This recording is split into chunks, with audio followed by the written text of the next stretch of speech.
Hi welcome to the video. നമ്മുടെ ഇന്നത്തെ വീഡിയോയിൽ KSRTC മാവേലിക്കര ഡിപ്പോയിൽ നിന്ന് ഓഗസ്റ്റ് മാസം 2024 ഓഗസ്റ്റ് മാസം ചാർട്ട് ചെയ്തിരിക്കുന്ന ട്രിപ്പുകളെ കുറിച്ചുള്ള ഡീറ്റെയിൽസ് ആണ്. ഓഗസ്റ്റ് 4-ാം തീയതി കോട്ടയം ആലമ്പുഴ ട്രിപ്പാണ് ചാർട്ട് ചെയ്തിരിക്കുന്നത്. സൂപ്പർ എക്സ്പ്രസ് ബസ്സാണ്, 38 സീറ്റ്സ് ആണുള്ളത്.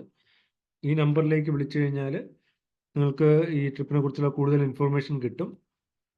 ഓഗസ്റ്റ് 4 കഴിഞ്ഞാൽ പിന്നെ ഓഗസ്റ്റ് 7 കോട്ടയം ആലമ്പുഴ ട്രിപ്പ് ഉള്ളത്. ഓഗസ്റ്റ് 10 ഒരു കോട്ടയം ആലമ്പുഴ ട്രിപ്പ് ചാർട്ട് ചെയ്തിട്ടുണ്ട്. ഓഗസ്റ്റ് 11 കോട്ടയം ആലമ്പുഴ ട്രിപ്പ് ഉണ്ട്. ഓഗസ്റ്റ് 28 പഞ്ചപാണ്ഡവ ട്രിപ്പാണ്, ആറന്മുള കണക്ട് ചെയ്തുള്ള പഞ്ചപാണ്ഡവ 2 ട്രിപ്പാണ് KSRTC ചാർട്ട് ചെയ്തിരിക്കുന്നത്. നിലവിൽ ഇത്രയും ട്രിപ്സാണ് KSRTC മാവേലിക്കര ഡിപ്പോയിൽ നിന്ന് ചാർട്ട് ചെയ്തിരിക്കുന്നത്. വരും ദിവസങ്ങളിൽ കൂടുതൽ ട്രിപ്പ് ചാർട്ട് ചെയ്യാനുള്ള പോസിബിലിറ്റീസ് ഉണ്ട്. അപ്പോൾ ഈ ചാനൽ ഒന്ന് സബ്സ്ക്രൈബ് ചെയ്ത് വെക്കുക. കൂടുതൽ ഇതുപോലുള്ള കൂടുതൽ വീഡിയോസ് ഈ ചാനലിലൂടെ ഷെയർ ചെയ്യാം. Thanks for watching.